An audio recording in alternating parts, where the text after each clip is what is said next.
Welcome back to the Relay. Got something special for you today. Our friend Garth is going to be talking about his journey. We hope you learn a lot from him. I certainly have.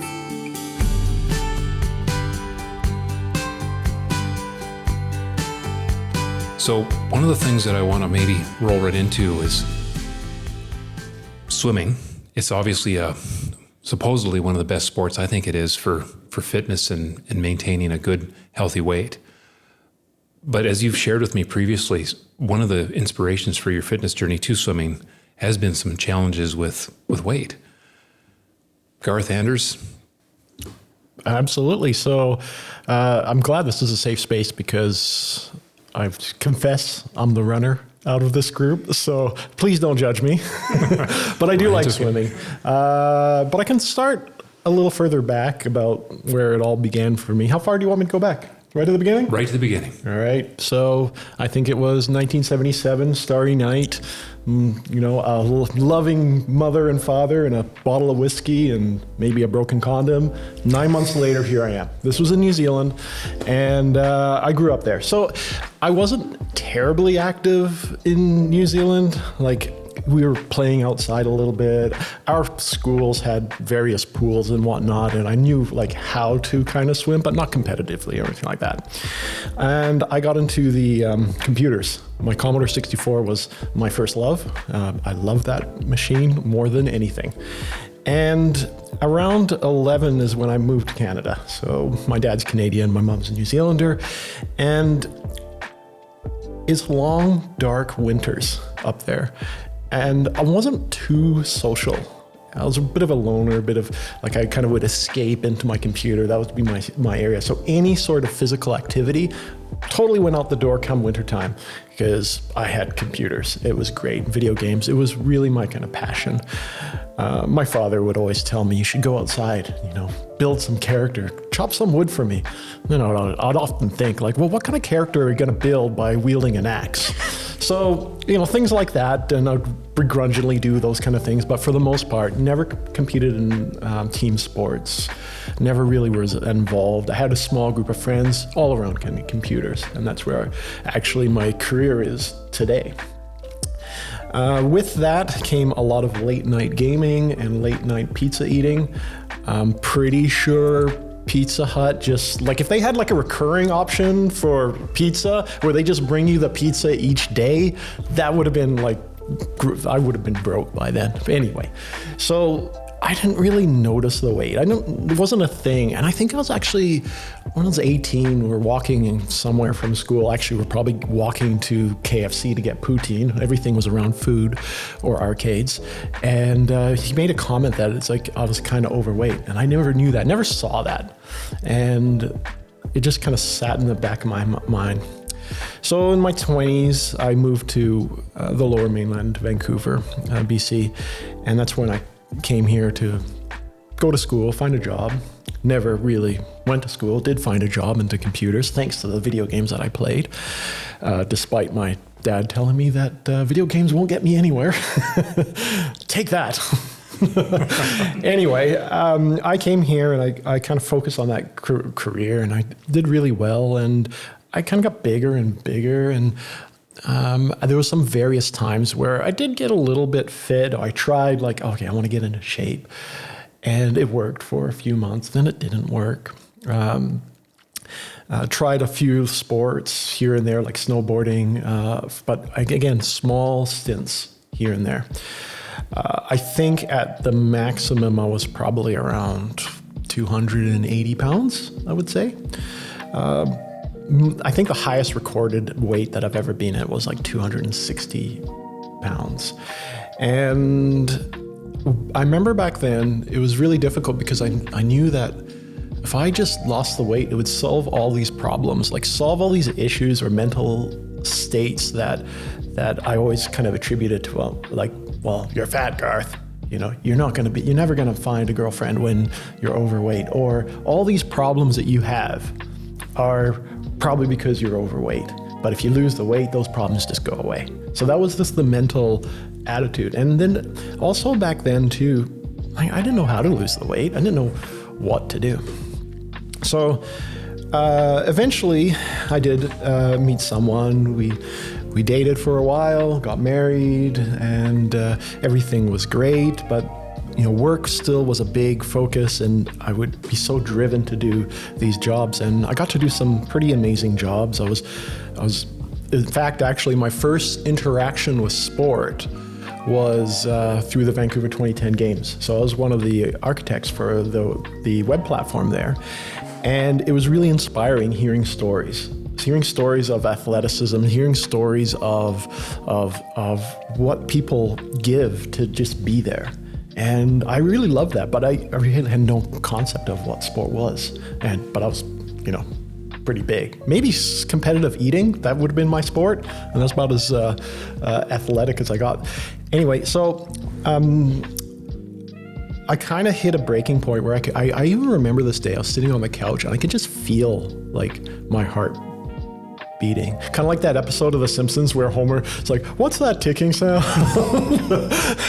And then I think that's your heart there. Well, anyway, it was like that, sitting on the couch. And I decided that there was a lot of things in my life at that time. We were just really going out of control. And I don't think I was really the greatest husband. I don't think I was really present. The only thing I could control was really work. I did that, but my health was just completely out of control. So at that time, I said, I gotta at least control something. So I started that weight loss journey. So losing a lot of weight. For the viewers, at this point, how old are you? And that moment where you're on the couch, what was the feeling you had that precipitated that call to action? That's an interesting question because I don't really know that feeling itself. All I know is that something had to change. It's almost like there was like that break and like enough's enough. And maybe I've had those before, like enough's enough, then I try something for a few days, but nothing would ever really stick long term. But I don't know what it was, but I do remember that moment, that day on that couch where I tried to make that decision. And from there, I started that process. And this was about 2014, I believe. So that part spun off a few little things. I was biking a lot. I rode a bike all the time, and I enjoyed it. I enjoyed riding around, and I was always impressed when people would ride their bike off SFU. It's like, I wish that was me. And for people that are listening, SFU is just a little hill. We have a university on the top, and I would always admire the people biking up, and I wish I could do that. And then with swimming. This is where swimming kind of came back into my life. Our pool had a $2 swim night. Every night about 9 o'clock, you can go to the pool, pay $2, and then you can swim. So I went there for one night. It was fun, swimming around, kind of like being a kid in the pool in New Zealand. Did it again another night, and did it again, did it a whole bunch of nights. I'm like, okay, this is fun. I'm swimming, I'm biking. Maybe I'll try one of these triathlon things that I keep hearing about that these kids are doing. So I signed up for my first triathlon in the early of 2015, and then I was like, oh, damn. Now I got to learn how to run. So I started learning how to run, and I went from basically the year before, overweight, 200 and whatever pounds, no idea, and then got down to 180 pounds, I think, at that point. So about 100 pounds of weight loss. The interesting aspect of that is I didn't, I would look in the mirror every day. I wouldn't notice it. It was actually people, my friends, family would talk to me. It's like, wow, you've lost a lot of weight. Really? I didn't really notice it. You see it, just like you don't see it coming on, you don't see it coming off. And it's a fascinating phenomenon about that. Well, and for those that are able to watch this podcast, I know some people like to listen to it, some people like to watch and listen. We're going to try and, with your permission, have a photo of Oh, absolutely. Yeah. So I'll share some of those photos, and you'll see what that looks like. So triathlon kind of came in. I started running, and the very first triathlon I did was the Vancouver Triathlon when I was still at Locarno Beach in 2015. I remember this very, very, very well. I've been learning how to bike, learning how to run, and I did this race. I managed to do the swim no problem. I was comfortable enough in the water with a wetsuit, just being comfortable in water really made a difference for me. And I did the bike ride, and then I did the run, and I still remember it was about the 7K out of the 10K run. It was an Olympic distance triathlon, so we had 10K of running to go. And I remember right at that moment, that's when the realization happened of where, like, hey, I'm actually doing this. And I started crying. This wouldn't be the first time I've cried in sport. In fact, if we could probably have an episode saying tears in sport, and I could blabble for a very long time, but that was the first time where I realized something very powerful happened. And there's different types of tears. Was this an overwhelming sense of what? it was overwhelming joy, happiness, exciting. Like, I did it. You always, like, I did it, I'm doing it, I made it happen. And being also surrounded by a whole bunch of people with positivity was huge, huge. So I crossed the finish line in tears, and I was just over the moon. And that was my very first race. That day, I contacted a coach and I said, I don't know where to go from here. I need some help. And please help me along. So he coached me along, and we saw that there was a master's group of swimmers. And I signed up. I said that I was going to be in great hands with this coach, that they'll take care of me. So that was my first introduction to master swimming. And where I got to meet Anders, and the same club that we got to meet Tom years later. So this is 2015. And I thought it was interesting because I still remember this, the first day getting into the pool, and I've been training all summer. I've been biking, I've been exercising, I'm all in shape and feeling all fit, and I get into and do my first workout, and coach says, "That's okay. We'll get you into shape. we'll get you there." So it was really humbling and really eye-opening. And at that moment, when I started doing master swimming, that's when another OCD of mine kind of kicked in, is just trying something over and over again and perfecting it. Like those video games that you play over and over again, it's like, okay, I can do better. When you're repeating pretty much, it seems like the same action over and over again, I can do that. So that turned into like, okay, what's this next length going to look like? What's this next length? Or when I finally learned how to do a flip turn, I never did a flip turn before. So being able to overanalyze and try that over and over again was fascinating. It just kept my mind going. Well, and Garth, on that point, for a guy who swam just splashing around, dropped over 100 pounds, how old were you when you started to put your hand up and say, I want to learn how to swim in master swimming? That was in 2015. So we're looking at, I was 39. 39. Yep. Never too old. Never too old to start swimming. And I'll talk a little bit about that in the future coming up, because I'll lead into that. But one of the areas after, so I did that Masters Club, joined Masters, and then I signed up for my next triathlon, the Portland Triathlon, where I started really enjoying it. So I got faster, and I was being more competitive, and I knew what to expect. Then one race, signed up for another race, and another race. Ended up doing Masters Nationals in Ottawa. That got me into Worlds in Rotterdam, so I got to travel to do that. And then it just kept on going. Then we did World Masters Games in Auckland. The following 2 years later, I did Worlds again in Sweden. And all these experiences, and I look back, it was these are the things that I really valued, because if it wasn't for the fact that I was on that couch that day and then to kind of make that decision, that if I hadn't have made that decision, all those experiences wouldn't have been available to me. And they're such great experiences. And I wish that upon absolutely anyone, like maybe that's not the experience for them, but at least not being hindered by whatever restrictions, being free to do that.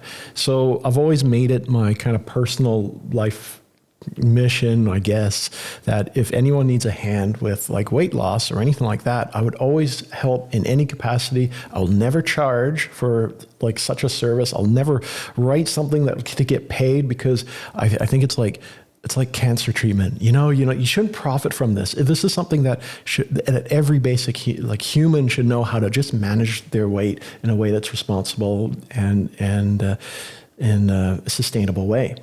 So I vowed not to do that. Well, Garth, first of all, wow. Thank you for sharing that. And, one of the things that I'm always impressed by is just your willingness to embrace that concept of community and then return what you've been getting out of it. I know earlier on in the podcast I shared, I didn't know anybody that well, but I was that guy that was having a moment in the pool, and you were really encouraging to me. So when you talk about community and the sport and how that kept you going, were there moments when your brain, or let me put it this way, we're trying to share what works for people and so they can adapt it for themselves. Were there moments when you went, I don't want to do this? And if there were, how'd you keep going? You know what? Not really. I made it an effort that it always has to be fun.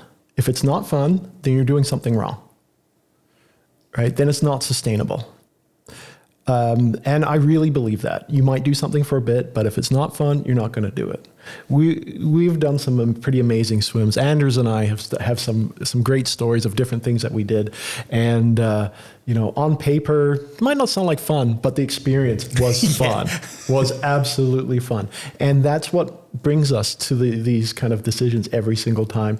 If you got me to go onto a treadmill for the same amount of time to do the same thing and it's not fun, I would quit. I would give up. I wouldn't find that reward, or that wouldn't be part of that goal. The social aspect of this and how does that feed into the fun for you? It plays a big part because I actually go through stages where I do a lot of things by myself, but also for the other aspect of it too. So it really am half and half in that regard. So COVID actually was an interesting time for a lot of that. And so I've done all these races, done all these triathlons, and then COVID hits, no more races.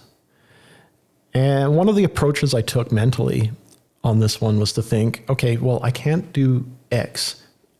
And I would always hear actually from people, I wish I could do this. I can't go to I just got tired of hearing I can't. So I tried to reframe that in my mind as, what can I do? What opportunities do I have here? I have my fitness, I have my health. And where can I explore? And it turns out a whole bunch, like amazing amount of things I could do. So I got into distance running. I got into solo distance running with like fast packing, so taking a little tent and sleeping bag and running from campsite to campsite, increasing the distances and exploring parts of Canada. I ran the West Coast Trail. I thought, hey, okay, I've done one side. Let's go to the other side of Canada and do that. And then so I ran the East Coast Trail, which was about 330 kilometers. I think I did that in like 9 days. And it's this incredible experience. So finding the beauty in Canada, finding the opportunities, even though like there's a lot of these restrictions in place, finding out what can I do safely and reasonably being creative. So really expanding on, instead of it being all about like triathlon and even just a master's group, just expanding that entire repertoire of things that bring me value, I guess. Well, that is unbelievably exciting. I can't even imagine driving 330 kilometers in most situations as opposed to running it. One of the things that I want to loop back on is some of these things that I think the viewers are going to just be as amazed at as I am, and that's your just constantly positive attitude. You talk about choices. Can you unpack that a little bit for us? How do you mean choices? Like you talked about how COVID people were telling you can't. Oh, yes. And, I've never seen you be discouraging on deck, or if something's getting hard, or if you run and then you swim, and then some days it's hard. I can tell you it's hard for you, but you don't complain. What's going on? How do you get there? I complain and whine. It's there and we've all heard it. But I usually do it in tongue in cheek and sarcasm. And realistically, I enjoy people with positive attitudes. And in areas in my life, not right now, but in the past, I've been surrounded by negativity, and it's almost like a drain, like a vampire. You can feel it leaving your body as the negativity just pulls all that. Well, you could do this, you could do this. And I decided that the first thing I can do is not be that, or try at least to be positive, encouraging, and all that. One part of my story that I haven't mentioned, though, is within a few years of Masters Swimming, I got to enjoy it so much, I decided to get my coaching certification. So flew to Calgary, did the training, and then became a coach. So I did this because I wanted to. A lot of individuals like both of you guys have swam as kids, and there's a lot of people like me, 30-something years old, now 40-something years old, pretty soon 50-something years old, that has never swum competitively. Don't know what the clock does, except for why does that thing have 4 arrows on it and it goes around in circles? That makes no sense. That was my background, and I wanted to have a place where I could give back to say, okay, I understand what you're going through. I know you're doing this for triathlon. I can relate to that. You're still going to do that flip turn for me, but it's where I really appreciated giving back to other adult swimmers, because I could relate to what they're going through. I come up with a new set of eyes, so it's quite a fun experience to get on deck and to actually start coaching people and going through some of the technique and the drills with people when they just are just new to the sport. And when they look at you, it's like, oh, that's how it's done. And they get excited because they did XYZ race and they shaved 2 minutes off their 1.5 kilometer swim. Like it's a great feeling to give back. So really, I'm selfishly doing it for myself, but it sounds like amazing outcomes. So Garth, one of the things that I'm, processing here is just how much you've accomplished through fitness. In terms of where you're at, how do you do it? So I get that question a lot, and because everyone's looking for that secret, how did you do it? How did you make it happen? Because I want to replicate for myself. So I'm going to ask you guys, how do you think I did it? So actually, better yet, I'll play a game with you. I got 5 words, really to describe 5 things, 5 aspects that actually set me up for success that I really relied on. What are some things that you can, how do you think I did it? See if you can get it right, and we'll do it like Family Feud style. Family Feud. Yeah. Okay, this is going to be fun. I'm going to defer to the guest, though, because I think that's polite. What do you think, Anders? How did you do it? How did I do it? I really have no idea. Huh? Well, I'll throw a word out there to see if I get it on the board. Change from pain. I know that's 3 words, but there's a pain state you wanted to change. Mm-hmm. There was probably a continuous focus on the benefits that you were getting out of it if you continued. Yeah. From what you've shared tonight, probably surrounding yourself with a community of support. Yep. Probably strategically decreasing, if not severing, toxic relationships and friendships that were preventing you from being your better self.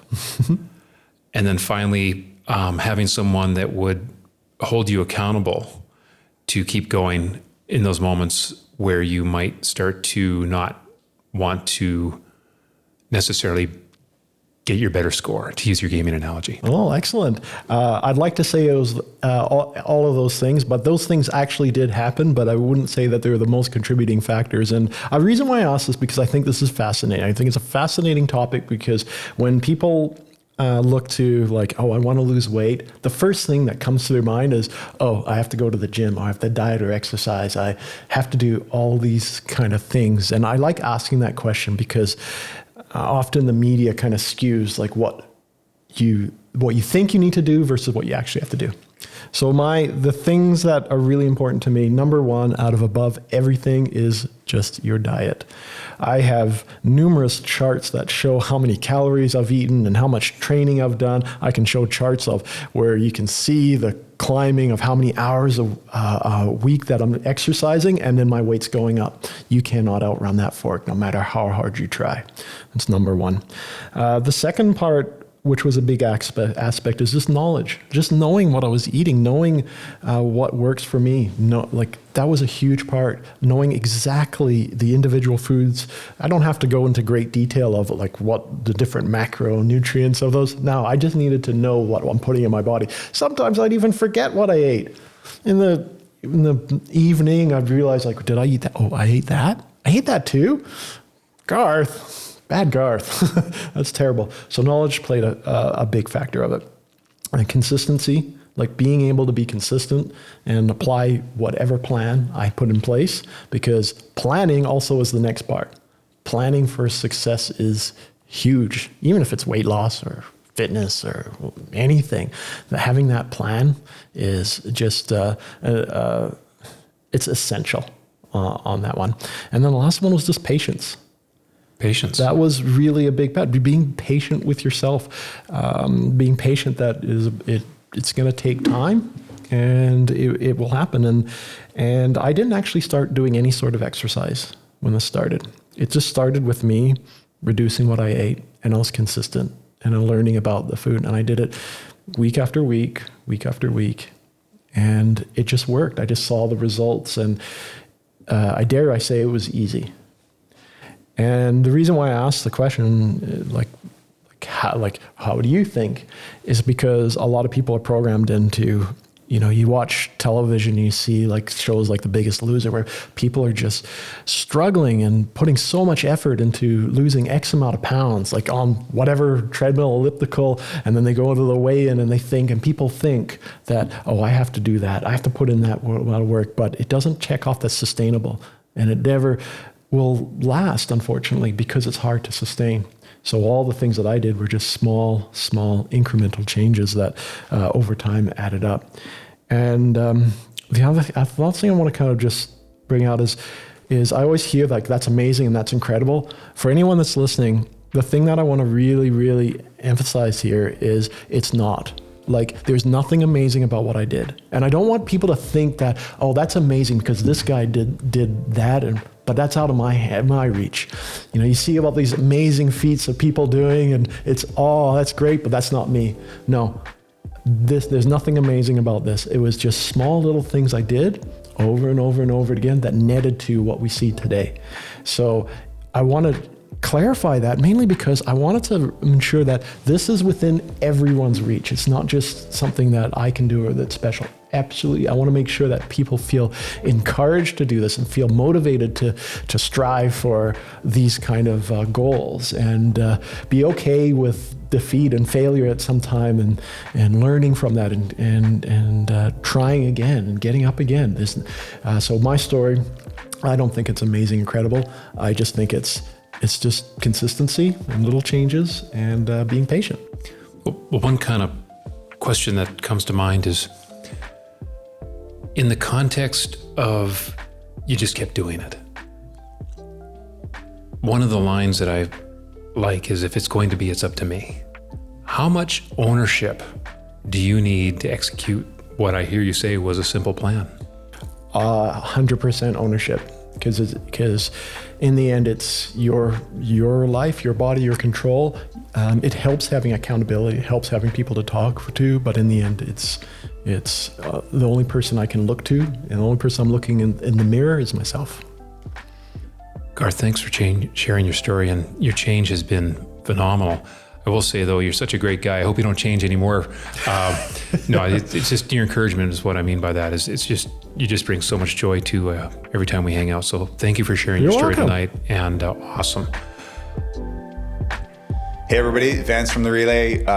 Really enjoying having these discussions with my friends here and sharing it with you. I hope you like it and you're getting something from it as well. If you do really like it, it'd mean a lot to us to click the like button, hit the notification button to know when new episodes come out.